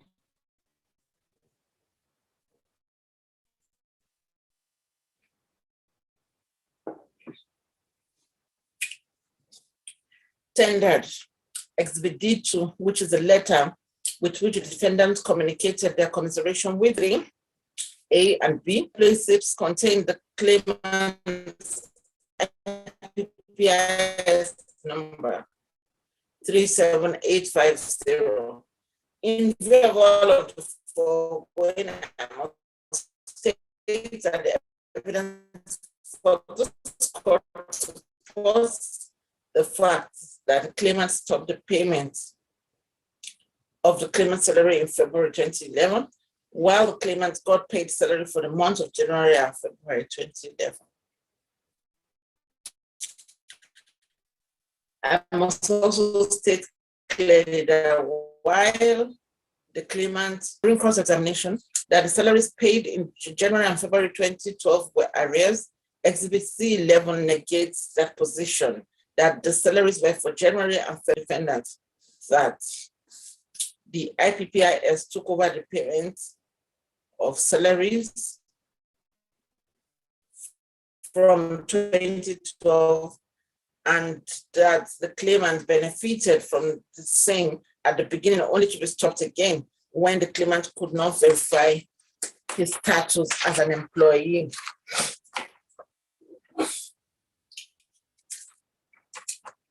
The claimant himself tendered the printout of his online registration on the IPPIS, which was printed on the 6th day of February 2011, as seen at the foot of the online printout, and submitted to the defendant on the 3rd day of June 2011. Arising from the said online registration, it was also clear that the claimant entered his staff location as PID when in fact he had been posted to Maiduguri since December 2010. And this also lends credit. The next question is whether or not the defendant or the IPPIS can legitimately stop the claimant's salary either from March 2011 on the one hand or March 2012 on the other hand. In answering this question, I take into correct on the part of the counsel to the claimant that failed in his duty to provide a good working environment for the claimant as his employee, as he was sent to the Wharton, Maiduguri, when the trauma he suffered from the kidnapping event was yet to die down. The argument of counsel to the claimant was in reaction to argued that duty of duty to present yourself for work, and same is the basis for the payment of wages.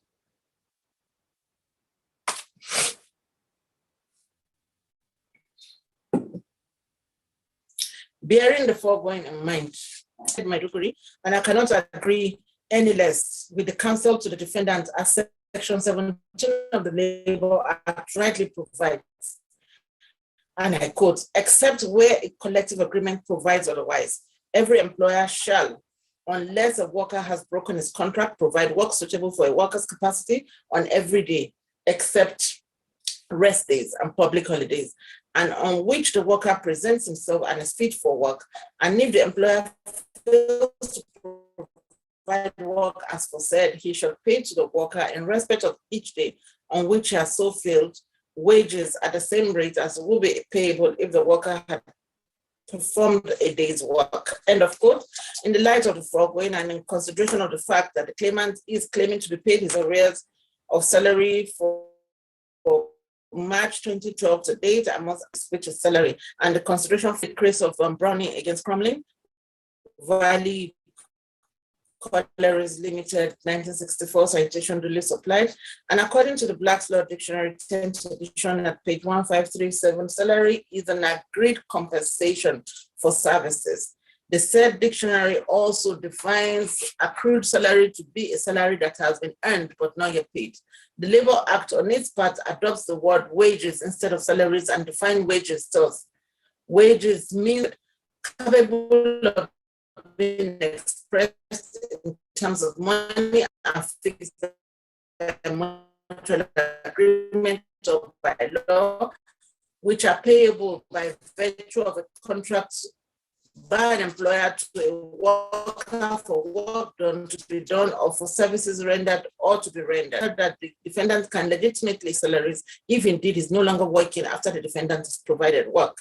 The question that necessarily follows is whether or not the claimant has earned the arrears of salary which he claims from March 2012 to date. In answering the poser, I reckon with the exhibits C10, C13, and C14, which are respectively the answer to the query issued by the claimant, issued to the claimant by the defendant dated 15th of February 2011, the letter written by the claimant titled "Hear Me Out," addressed to the DG of the defendant and dated 17th of November 2017 and a follow-up of the same letter dated 10th of January 2018. Arising from the three documents, it is clear that the claimant admitted not resuming at the Maiduguri office, and from Exhibit C10, the claimant gave the reason for not resuming at the Maiduguri office to be that he considered the posting to be a case of injustice and man's inhumanity to man because people are being killed in Maiduguri. He added or adduced several personal reasons why he considers the said posting to be an injustice, including his being a reverend father, a husband to an extended wife, and a son to an aged mother, and he was only attempted to be invited to appear before a disciplinary committee via two letters dated 5th January 2012, which were returned undelivered as provided. The letters were tendered as Exhibit D6, A, and 13. I reckon that Exhibit C13 was written in November 2017. That is almost 7 years after the claimant was posted to Maiduguri, which he refused to resume at. Arising from the said letters, particularly Exhibit C13, December 2017, before correcting the date on the Exhibit C14, that the date is to read as 9th of December. The claimant narrated several issues, including his problems with one Mrs. O.Y. Oni. In all, what is deductible from the combination of Exhibit C13 and is that the claimant, he didn't resume work at Maiduguri office at all.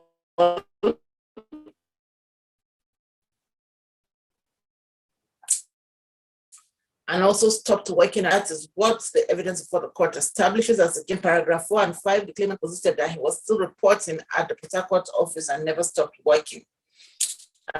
Arising from the evidence for this court, it is completely befundling the basis upon which the claimant intends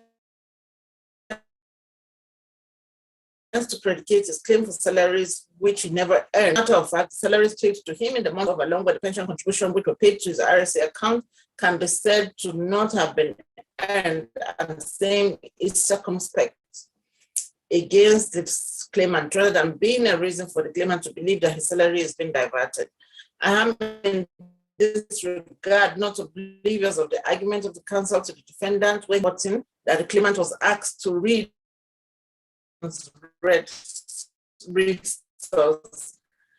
Sir, I went to Dr. God knows Gali, and I quote from his letter. Sir, I went to Dr. God knows Gali, the then permanent secretary of the Ministry of Power. This nice fellow was introduced to me by the bishop I'm working with now, and the Right Reverend Okechukwu Nwala of HA Diocese office in Abuja. He suggested that I should retire, but I did not buy the idea because I want to know why nobody wants to hear from me in NAFDAC. But on getting home, I started seeing in my phone alerts as monthly contribution to the pension fund. So I'm not a party to the arrangement, but I know that it was done by Dr. God knows. The import of the foregoing portion is that the claimant's allegation that he believes that salary is being diverted simply because his pension contribution is running creates a contradiction in his case presented by the claimant himself, who had earlier posited via that he knows that one Dr. God knows Gali is responsible for his in Nigeria Limited and orders 2015 citations supplied. The Court of Appeal have held that, and I quote, contradiction and evidence of the plaintiff witnesses is disastrous. In the case of outrage against Buta, 2004 citation supplied, and of course this by name prior JCA. Bearing the foregoing in mind that the claimant did not earn salaries from March 2012 to date, having stopped work for the defendant since 9 December 2010, and by so doing, the defendant legitimately and validly stopped the payment of the claimant's salary. It is in the light of the foregoing that relief sought by the claimants are accordingly considered. Relief 1 is for an order of this court that the claimant is a bona fide staff of the defendant. With regards to the said relief, it is doubtful what the basis of the relief is, as there is no question as to the status of the claimant's employment before the court. As a matter of fact, the defendant did not dispute being the employer of the claimant, and DW1 during cross-examination admitted that the claimant's employment was not terminated. In addition, I reckon that when the claimant was asked during cross-examination if he has reached the age of retirement, he evasively answered that he settled this case before the age of retirement. Arising from the foregoing, it is clear that the order sought in Relief 1 has been overtaken by events, and the court does not make an order in vain or in vacuum. Please see the case of UBA against Jagabat 2007 as citation supplied. Consequently, there's no basis for the order sought in Relief 1, and same is accordingly refused. Relief 2 and 3 are reliefs predicated on determination of whether the claimant earned salaries for the month of March 2012 to date, and whether the defendant legitimately stopped the payments of the claimant's salary. The said reliefs read thus. 2. An order of court mandating the defendant to resume the payment of the salaries and allowances of the claimant to the claimant's United Bank for Africa salary account. 3. An order of this court directing the defendant to pay the arrears of salary and allowances of the claimant from March 2012 to date.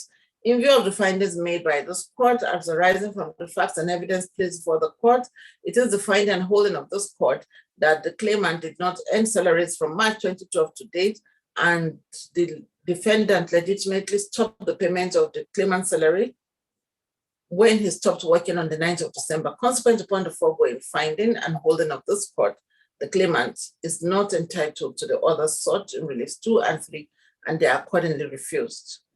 Relief 4 is for an order of this court allowing the claimant to access his pension contributing scheme account opened by the defendant for the claimant with Stanbic IBTC. With regards to Relief 4, I must state that throughout the entire gamut of the trial before this court, there was no mention of disallowance of the claimant's access to his pension contribution. No issue was raised nor contested in relation to the claimant's access to his pension contribution. Hence, there's no basis upon which Relief 4 can be made, and same is accordingly refused. Having addressed all the relief sought by the claimant, it is clear to all and sundry that the sole issue formulated for determination is resolved against the claimant and in favor of the defendant, to the effect that the claimant is not entitled to the relief sought in view of the facts and evidence for this court. In the final analysis, the case of the claimant is found to lack merit in all ramification, and same is accordingly dismissed. Judgment is accordingly entered. I make no order as to court.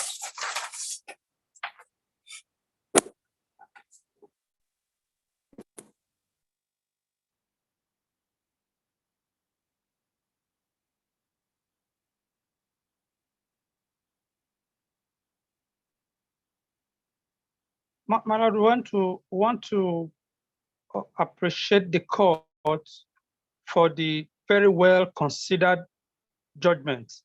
We thank your Lordship for the very well considered judgment, and we will not be asking for any cost. Thank you, my Lord. My Lord, we are not also ungrateful to your well-considered ruling. Thank you very much, my Lord.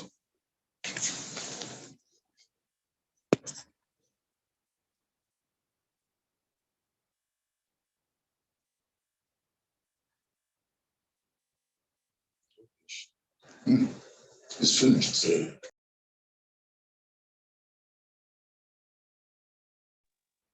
If I may make the order, my Lord, may I also apply for the electronic copy or record of this judgment,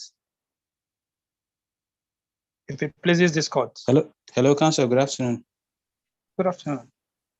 Yes. Can you send an application for an electronic copy of the judgment to the email address of the court? Okay. We'll do so. So you do a letter, scan it, and send it to the email address of the court. So I can send you. But that will not preclude you from applying for a CTC, though. Yeah, okay, no problem. It won't preclude you from applying for a proper CTC. Thank you very much, Mr. Ajibola. I appreciate you. You're welcome, sir. All right. Thank you.